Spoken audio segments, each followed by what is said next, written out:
Welcome to the Mobile Home Park Mastery Podcast, where you will learn how to identify, evaluate, negotiate, perform due diligence on, finance, turn around, and operate mobile home parks.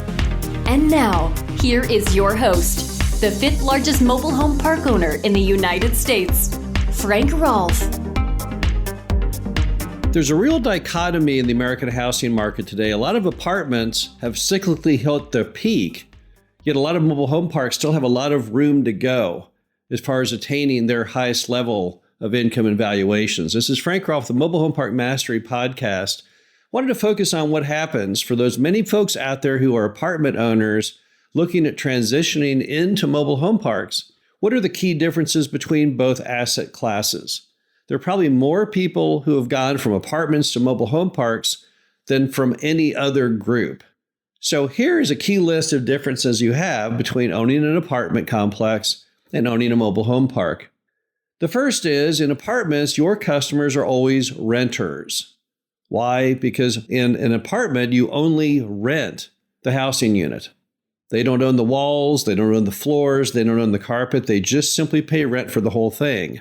But in the mobile home park industry, our customers are part owner and part renter, because they typically own their own home, but then they rent the land from you. And because they are an owner, technically, they're a stakeholder in the business. They have skin in the game. They don't want to lose their home. That's why the collections ratio in mobile home parks was so much higher than apartments throughout COVID, because someone renting the apartment had nothing to lose. But someone who loaned the mobile home had a lot to lose. If they didn't pay their lot rent, they would eventually lose their home, and they knew that. The next main difference is that in an apartment complex, there's toilets to fix, constant maintenance to do. But in a mobile home park, it's a parking lot. The word park in mobile home park stands for parking lot, doesn't stand for national park. And since we're a parking lot, we don't have to fix toilets and all those repairs that apartment owners do. So we are much less focused and have much lower management stress on repairs and maintenance because we don't fix the household units. On the tenancy in an apartment, the average is a 1-year tenancy, but in the mobile home park business, it's 14 years, 14 times greater than apartments get. We all love that, of course, because when I have a tenant staying for 14 years, with that low level of turnover, saves to be a fortune as far as having to go ahead and find a new resident and all of the resulting vacancy. In the apartment business, you count all the income because it's real property and every inch of it's real property. So if you charge $900 a month in apartments for rent, then you count $900 as rent. But in the mobile home park business, we only count the real property income, which is traditionally the lot rent. So if we have someone who is in a rental mobile home, for example, paying $900 a month, but the underlying space rent is $400 and the home is $500, you can only count the $400 portion. You can only count the lot rent in the mobile home park and not the overall unit rent. Also, in the apartment industry, you have lots of management companies, but in the mobile home park business, you have virtually none. The only one that people much ever talk about in a glowing way is a company called M. Shapiro out of Michigan. But other than them, there's really not much out there. So if you want to be truly passive in the management, you can maybe do it with apartments if you got a large and successful apartment operator that you paid a management fee to. But in mobile home park land, typically you are going to have to stand as the management company. Now, you're going to have a manager in the field, and if you're larger, you might have district managers and others. But as far as being able to simply buy a property and passively stick it with some management group, you probably will not be able to do that with mobile home parks. In an apartment, you have natural disaster insurance that at the end of the day, if there's a fire or a flood, you get the check for all the damage that's been done. In the mobile home park business, because we don't own the homes, if there's any damage in a big flood, a hurricane, whatever the case may be, the money for the home damage goes to the people who own those homes, which is typically not the park owner. The only insurance money we get is what's done as far as damage to the land, maybe damage to your utility lines, maybe mom and pop's house, which you convert into an office, things like that. But we have this weird split, again, because our customers own their homes and we rent the land. In the event of something big that happens, a natural disaster, they get a check for the homes and we only get the money for the land. So that's one reason in your due diligence with mobile home parks, you have to be more careful of understanding all these potential natural disasters and shine away from those, because unlike apartments, you won't get fully compensated if something goes wrong. In the apartment industry, it's pretty much overworked at this point. Everyone out there in the world of apartments has been buying into this fact that America is becoming a nation of renters more than homeowners. And we've all watched rentals go up at the fastest clip in American history. The average apartment rent in the U.S. is now rumored to be around $2,000 a month, a very, very lofty and even seemingly unsustainable number. However, in the mobile home park business, we're not even close.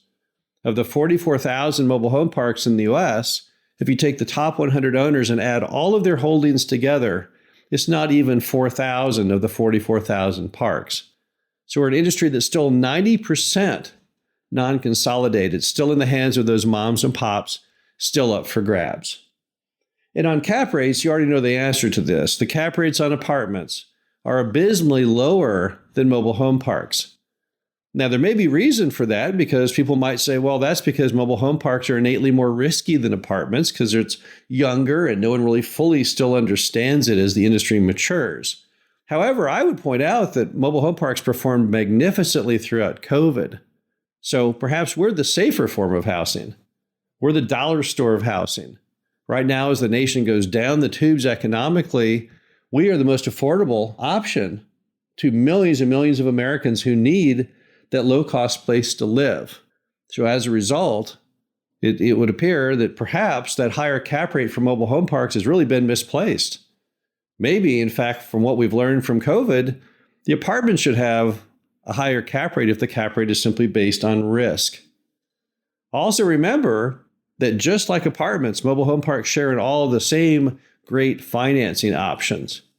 We too have the options of mom and pop finance, bank finance, conduit, and the ever important Fannie Mae Freddie Mac, what's called the agency debt option. So mobile home park owners can get all the same forms of financing at the exact same rates and terms as apartments. So that spread between the cap rate and the interest rate, that spread is the same thing. We're starting at the same basic ground zero as the apartments do. And the fact that we have higher cap rates allows us to have the higher spread. But probably the most important difference between apartments and mobile home parks is simply the stigma that our industry has compared to the apartments, which has no stigma at all. So yes, it's a lot cheerier, and you'll be much greater accepted at a cocktail party if you own an apartment complex than if you own a mobile home park. So if you're looking at strictly through the optics of what makes me look the most impressive around others, then definitely apartments are the way to go. But when you go into the mobile home park sector, you're going to take on a little bit of that stigma that all Americans carry against trailer parks. It's a product of the media. It's a product of our own experiences in life. But however you want to count it, it's a simple fact that it's not that fun. It's not that cool. It's not that interesting to others for you to be in the mobile home park business. It's just not considered the same as apartments. Apartments are such a larger industry. Basically, there's 10 times more apartments than there are mobile home parks. And almost all Americans are familiar with them because they've lived in them or drive by them or know people who live in them. Yet it's rarefied air with mobile home parks, which, let's face it, only 8% of the entire United States lives in a mobile home. And of that group, probably a little more than half of those folks are in mobile home parks rather than mobile homes on raw land. So we're just not as well known. We're not as well accepted. People don't have the same number of experiences in mobile home parks as they have in apartments. But perhaps that's where the opportunity is. Sam Zell, who's the largest owner of apartments and mobile home parks, he's been largest of both, often tells all of his employees when everyone's looking right, look left. And maybe the fact that mobile home parks are something most people don't consider as an investment option that makes them truly remarkable and interesting. It's also important to note that Zell has sold off over half of his apartment holdings, but has never sold a single mobile home park. And I think that's because he believes there's still a whole lot of life left in pushing rents and increasing occupancy in the mobile home park sector much more than there is in the apartments. However, the most overarching thing is that if you have experience in apartments, you'll do well in the mobile home park business because it is, in fact, real estate. When you go to get a loan on a mobile home park, they say, do you have any experience in this topic? And you say, well, I've owned apartments. Well, obviously, every lender is immediately happy and turned on because they know that you'll do well because you understand it. All real estate, particularly all income properties, all part of the same big family. It's all about maximizing revenue and minimizing cost. It's all about mitigating risk. It's all about understanding financing, thinking like a banker. And if you've been in the apartments industry as a background, you'll do well because you understand the basics of success. This is Frank Roth, Mobile Home Park Mastery Podcast. Hope you enjoyed this. Talk to you again soon. Thank you for listening to the Mobile Home Park Mastery Podcast. Be sure to visit us at mhpmastery.com to subscribe to the show, read our show transcriptions, and access all of our great information on mobile home park investing.